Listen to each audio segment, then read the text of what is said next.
Hello my dear friend, welcome to education point online. So friend, कैसे हैं आप लोग? आई होप बहुत अच्छे होंगे। सो मेरे प्यारे बच्चों, आज हम लोग बात करने वाले हैं आरजीपीवी बीटेक फोर्थ सेमेस्टर के रोड मैप के बारे में कि अब हमारे पास कितना समय है और किस तरीके से हमें प्रिपरेशन करना है बच्चों, ताकि हम अच्छे से अच्छा मार्क्स लेकर आ पाए।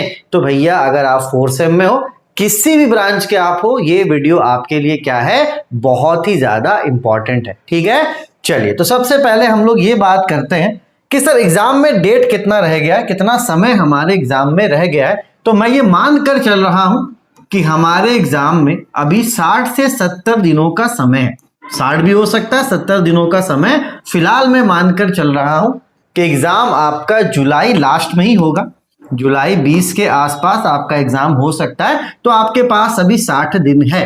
ठीक है, तो देखो बेटा, पैनिक नहीं करना। बहुत ऐसे बच्चे जो पैनिक कर रहे हैं कि सर अभी तक हम कुछ पढ़े नहीं है। भैया कोई बात नहीं, अभी 99.9% बच्चे ऐसे हैं कि पढ़े नहीं है। कल रिजल्ट आया, अब बोलेंगे भैया अब हमारी पढ़ाई जो है वो स्टार्ट हो गई। ठीक है, तो पैनिक अब आपको नहीं करना कि परेशान हो रहे हैं ना। हम कुछ बच्चे बोल रहे सर क्या करें, ये हुआ ठीक है, जो हो गया सो हो गया, जो समय चला गया। अब आगे क्या करना है उसके बारे में हम लोग इस वीडियो में बात करेंगे। ठीक है, चलिए भैया, तो इतना समझ लीजिए कि जुलाई 20 के आसपास आपका पेपर होगा। 60 से 70 दिनों का समय आपके पास है। ठीक है, चलिए भैया, सबसे पहले आपको क्या करना, फोकस करना है आपके जो कोर सब्जेक्ट है, जो न्यूमेरिकल सब्जेक्ट है। जैसे कि मैं ब्रांच बाय ब्रांच अगर आपसे बात करूं तो कंप्यूटर साइंस के लिए क्या है, एडा है और M3।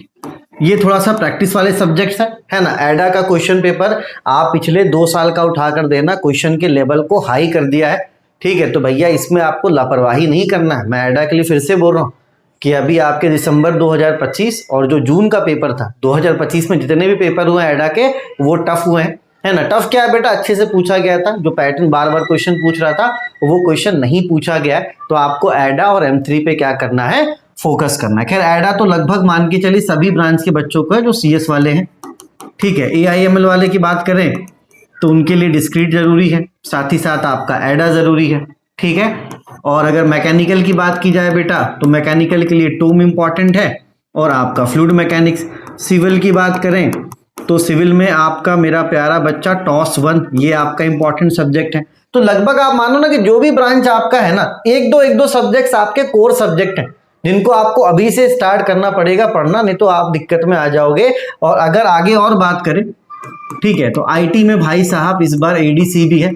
ठीक है, ADC मतलब कि एनालॉग एंड डिजिटल कम्युनिकेशन। तो IT वाले बच्चे देख लेना भाई साहब, एडा भी है, M3 भी है और आपका ADC भी है। 3 सब्जेक्ट्स हो जा रहे हैं, है ना। EC वाले बच्चों को मैंने प्रॉमिस करा है, अभी तो मैं एनालॉग कम्युनिकेशन करवा रहा हूँ, सिग्नल एंड सिस्टम में करवा दूंगा। अगर थोड़ा सा एग्जाम डिले होता है, 10 दिन का भी समय मिलेगा, तो मैं सिग्नल एंड सिस्टम भी करवा दूंगा। ठीक है, तो ये सारे जितने भी मैं यहाँ पे बात कर रहा हूँ जो आपके कोर सब्जेक्ट्स हैं, बस इलेक्ट्रिकल का छोड़कर मानकर चलिए सभी सब्जेक्ट्स आपको अवेलेबल हो जाएंगे हमारे एप्लीकेशन पे। तो अब आपको समय नहीं बर्बाद करना, ऑलरेडी आप समय बर्बाद कर चुके हो। ठीक है, कुछ सब्जेक्ट्स हैं बेटा जो आप इजीली यूट्यूब से कर सकते हो और इस बार जो एग्जाम का गैप है वो भी कम होगा, इस बात को ध्यान रखना। ठीक है, तो जो आपके मेजर सब्जेक्ट्स हैं आप पहले उनको देख लो कि हाँ ये आपका मेजर सब्जेक्ट्स है, उन सब्जेक्ट्स पे आप अभी फिलहाल अपना काम करना स्टार्ट कर दो। ठीक है, तो जो आपके कोर सब्जेक्ट्स हैं उसको फिलहाल अभी आप 20 दिन पढ़ो, है ना। जब आप 20 दिन पढ़ लोगे, सब्जेक्ट्स में आगे हो जाओगे, तो फिर जो आपके थ्योरी सब्जेक्ट्स है ना उन पे आप फोकस करना। ठीक है, जो आपके थ्योरी सब्जेक्ट्स है, जो रह जाएंगे 1-2 सब्जेक्ट, फिर 20 दिनों के बाद आप क्या करना, उसे भी स्टार्ट कर देना। ठीक है, चलिए उसके बाद मेरे प्यारे बच्चों, आप 4th सेमेस्टर में हो, अगर किसी बच्चे का कोई मर्सी पेपर रह जाता है, क्योंकि अभी रिजल्ट आने वाला है ना। बहुत ऐसे बच्चे जिन्होंने ED का पेपर दिया, किसी का M2 बैक है, तो मैं बोलूंगा कि भैया आप परेशान मत होना। अगर आपका कोई पेपर ऐसा मर्सी में चला जाता है, आप मुझे इस WhatsApp नंबर पे कांटेक्ट करना। ठीक है, मैं आपको प्रॉपर गाइड कर दूंगा कि आपको इस सब्जेक्ट्स में कितना पढ़कर जाना है, और साथ ही साथ एग्जाम के टाइम पे भी कोई दिक्कत होगा तो आप कनेक्ट कर सकते हो, बिल्कुल भी आपको परेशान नहीं होना। ठीक है, बहुत ऐसे बच्चे जिन्होंने कनेक्ट भी करा था उनका पेपर भी क्लियर हुआ। तो अगर आप इस स्थिति में फंसते हो कि अगर कोई आपका मर्सी पेपर रहता है तो पैनिक नहीं करना है, आप कांटेक्ट करना। ठीक है, एक बार मैसेज करना, अगर मैं रिप्लाई नहीं देता हूँ 2 बार 3 बार, क्योंकि होता क्या है ना कि कभी कभी 1-1 घंटे में इतने सारे मैसेज आ जाते हैं कि मैं मैसेजेस को रीड नहीं कर पाता हूँ, और जो आपका लेटेस्ट मैसेज सुबह का मैसेज शाम तक वो बहुत नीचे चला जाता है। ठीक है, तो अगर मैं आपको रिस्पॉन्ड ना करूँ तो भैया कम से कम अगर सुबह आपने मैसेज करा, अगले दिन फिर शाम में मैसेज कर दिया, इस तरीके से एक कनेक्शन बना लेना है। ठीक है, तो मैं प्रॉपर गाइड कर दूंगा। जो राइटिंग्स वगैरह है वो भी मैं मंगवा लेता हूँ बच्चों से कि अगर राइटिंग इंप्रूव करना, मैथ्स में कहाँ पे दिक्कत हो रहा है, ठीक है, तो पैनिक नहीं करना। अगर आपका पेपर मर्सी में जाता है तो मैं इसमें आपको जरूर हेल्प आउट करूंगा। ठीक है, चलिए भैया, उसके बाद आपको क्या करना, मैं आप प्रॉपर रूटीन, ठीक है, बिना रूटीन के मत पढ़ो यार। अभी तो फिलहाल आप इतना समझो कि आप एक ऐसा रूटीन बनाओ जिसमें 4 घंटे आप पढ़ोगे घर पे, है ना। आप कॉलेज वगैरह जा रहे हो, आप क्या कर रहे हो मुझे नहीं पता, लेकिन अभी आपको 4 घंटे घर पे पढ़ना है। ठीक है, ये रूटीन का स्टार्ट होगा। ठीक है, 20 दिनों के बाद इस 4 को 5 घंटे कर देना। उसके 20 दिनों के बाद फिर आप इसको 6 घंटे कर देना, और जब एग्जाम आएगा तो आप 8 घंटे कर दोगे, आराम से आपका काम बन जाएगा। फिलहाल आप एक ऐसा रूटीन बनाइए जिसमें 4 घंटा होना चाहिए कि आप उस 4 घंटा अच्छे से पढ़ो। अगर 4 नहीं भी कर पा रहे हो तो कोशिश करना है कि कम से कम 3 घंटा आप पढ़ो। ठीक है, मंडे से लेकर सैटरडे तक, संडे आप छुट्टी करो। तो अगर 7 दिन भी पढ़ लेते हो ना भाई साहब, तो 7 या 21 घंटे होते हैं, है ना। 21 घंटे आपके हो जाएंगे सिर्फ एक सप्ताह में। पूरे महीने की अगर बात की जाए तो 80+ आवर हो जाएगा, और एक सब्जेक्ट को कंप्लीट करने में कम से कम 30 घंटा लगता है। तो सिलेबस आपका इजीली कंप्लीट हो जाएगा। बस आपको क्या करना है, प्रॉपर रूटीन बनाना, रूटीन को फॉलो करना है। ठीक है, विदाउट रूटीन मत पढ़ो। बच्चों को मैं देखता हूँ कि बच्चे क्या करते हैं, किसी दिन 10-10 घंटे पढ़ ले रहे हैं और उसके बाद 3-4 दिन नहीं पढ़ रहे। ये वाला काम मत करो। आप 3 ही घंटा पढ़ो, लेकिन आप रेली पढ़ो। 3 नहीं कर पा रहे हो, 2.5, मतलब स्टार्ट करो कि भैया रूटीन को फॉलो करना है। जब आप रूटीन से चीजों को करोगे ना, तो कम समय में ज्यादा चीजें हो जाती है। इस बात को आपको ध्यान देना है। ठीक है, बिल्कुल भी परेशान मत हो। 60 दिन बहुत होता है, आराम से हो जाएगा। लेकिन प्लीज आप रूटीन बनाकर पढ़ना। मैं ये नहीं बोल रहा हूँ कि 20 घंटे पढ़ो, 40 घंटे पढ़ो, बिल्कुल भी नहीं।